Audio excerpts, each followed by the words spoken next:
What's up guys, Paramoto here. I hope you guys are doing fantastic today. Welcome to Vlog Thursday. There's been so many things going on in my life in the last week that I don't even know where to start. I don't even know where to start to tell you guys and fill you guys in on what's been going on. Bike still needs a service. I know, I'm awful, I know. It's hard to get into the dealership, to be honest with you.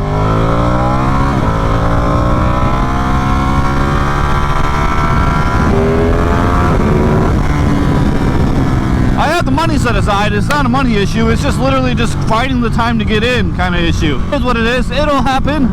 Maybe I shouldn't do hard pulls like that until I get an oil change. I don't know guys. I'm excited to be out again.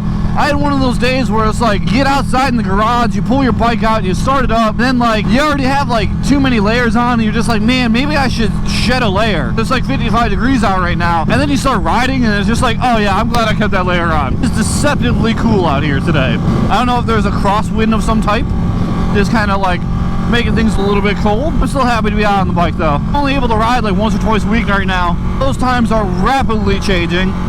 And it's going to be springtime next month, so I'm pretty excited about that. Hit that like button if you're excited about spring, especially you northern guys. Like I said, there's been so many things going on this week. If you guys don't know, I get a week off every month because I work my ass off, and we put in all of our hours up front, and then we get a week off, after we're done. And it's just there's been so many things going on. I'm gonna be super productive, and I'm gonna go to jiu-jitsu every day this week, and then I'm gonna work out all the time, and it's gonna be awesome. And then literally Monday, after a jiu-jitsu class, I was sparring with somebody that ended up, through no fault of their own, slipping and falling. I just took one right to the ribs, man, just right to the ribs.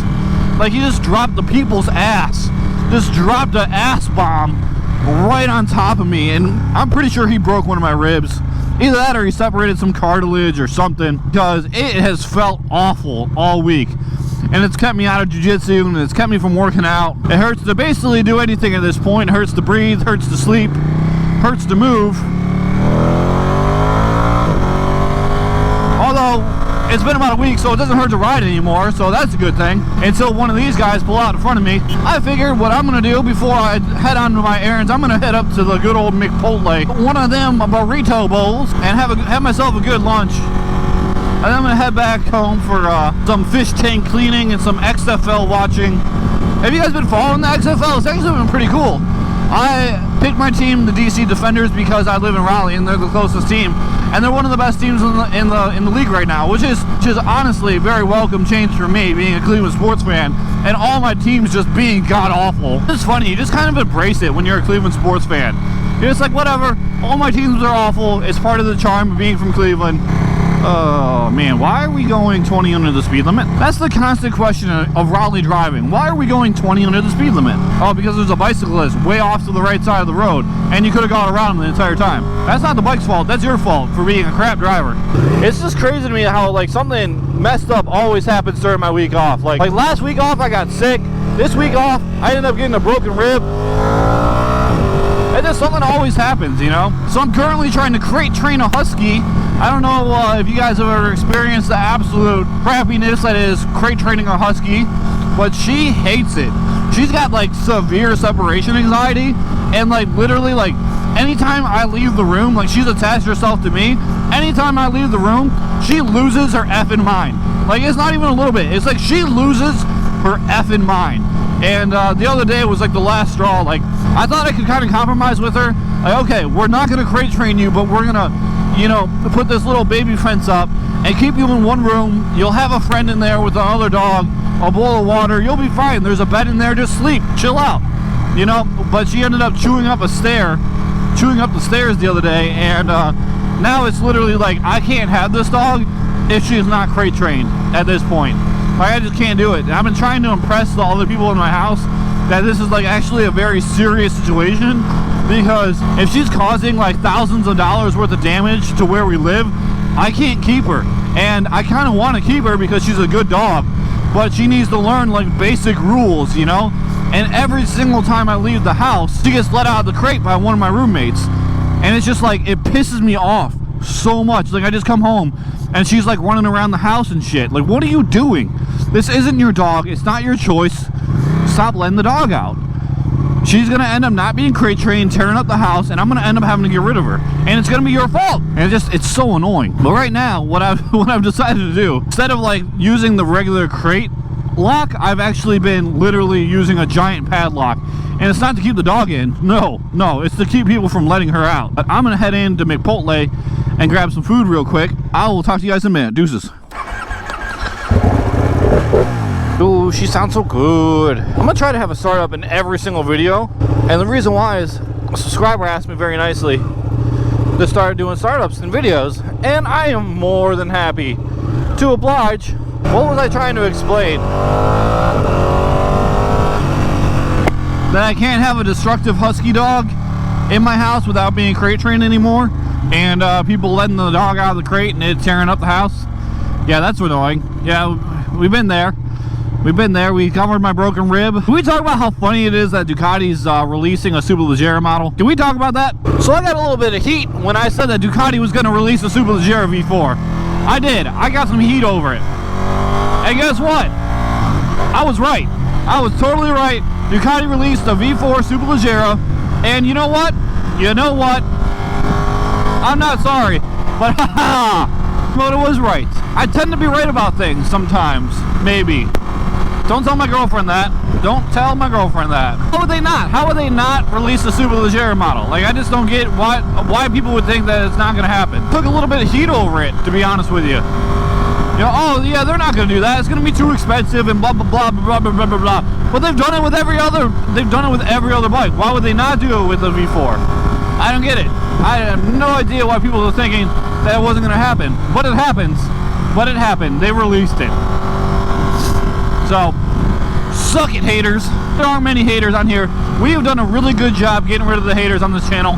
It is overwhelmingly positive, and I gotta thank all you guys for that. I got a message back from Ducati, received my submission for the 2020 Awaken campaign.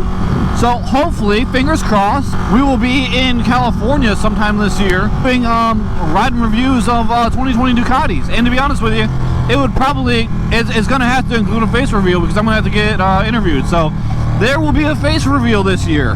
If I get into the Awaken campaign, there will be a face reveal. And the reason why I don't do a face reveal is just professional reasons, but you know, it doesn't really bother me.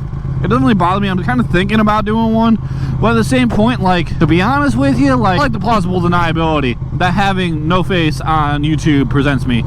So I can just be like, oh, that's not me, that's a voiceover. Because that's totally what I do. Any sort of unsafe riding is performed by somebody else, and everything else is a voiceover. Back at it once again. I kind of like doing these like multiple stop like daily vlogs because it's more like realistic. Like, I'm out here on my motorcycle having some fun and running some errands, you know?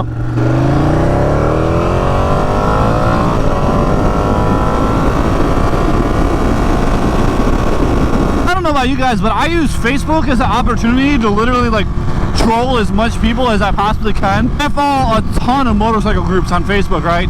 And it's just, it never seems to fail. Like, the whole like Harley rider guy like spouts up, and it's like, I don't really feel this way about Harleys, but I can't help but poke the bear every single time one of them chimes up.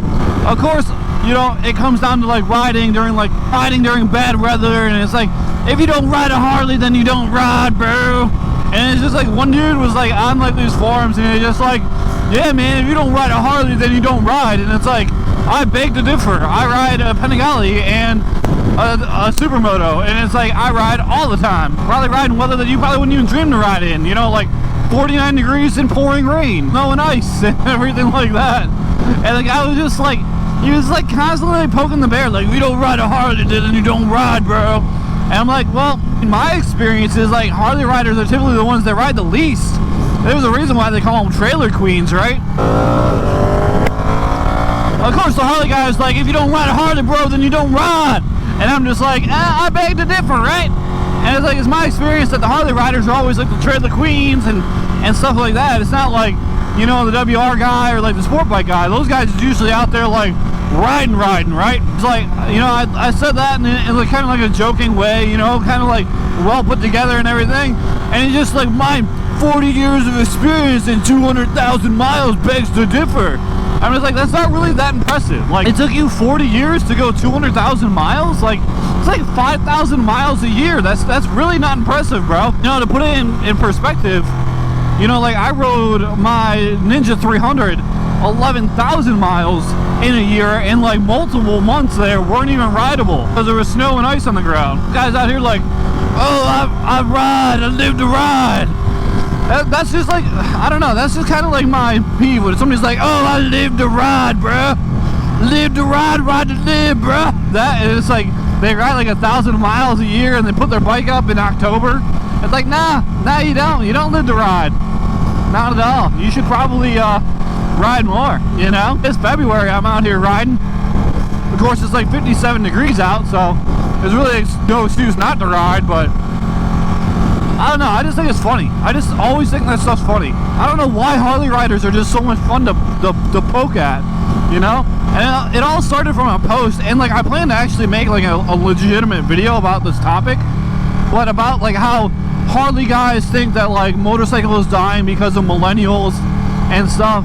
And it's like, if you want people to ride, you have to incentivize them to ride. No, maybe people are just like not riding Harleys. Just because you don't want to ride a Harley doesn't mean that you don't want to ride a motorcycle. I don't know what's up with boomers, but they blame millennials for everything, and it's like, it's ridiculous. Like, millennials are getting blamed for everything, but it's like, we weren't raised with, I mean, millennials, like, I love to ride motorcycles, but millennials weren't really raised to love riding. We didn't have that riding culture like ingrained with us. We didn't have like Easy Rider or anything like that preached to us or anything.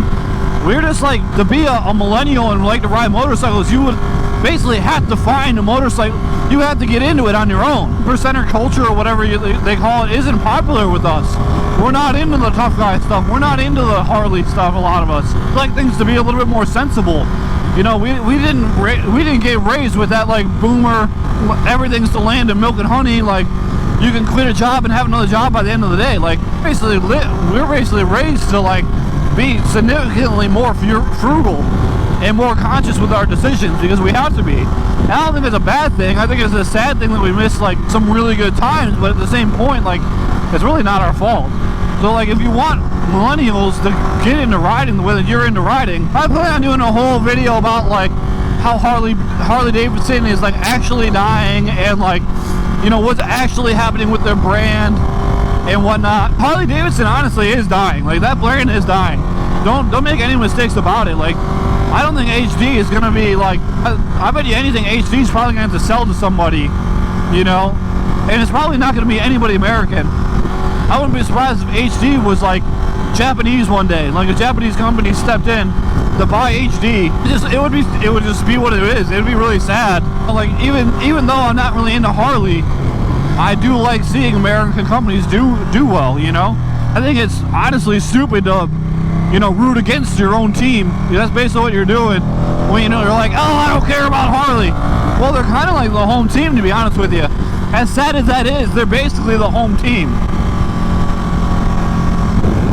I've talked about this before and stuff. I want to make a whole video about that. I want to make a whole video about how HD is dying, I guess. So many political posters all over the place already. And I guess the primaries are going on. I'll be honest with you guys, like, I don't like being political on this channel at all. And I don't care if you're Democrat or Republican. I'm just happy that you like riding motorcycles.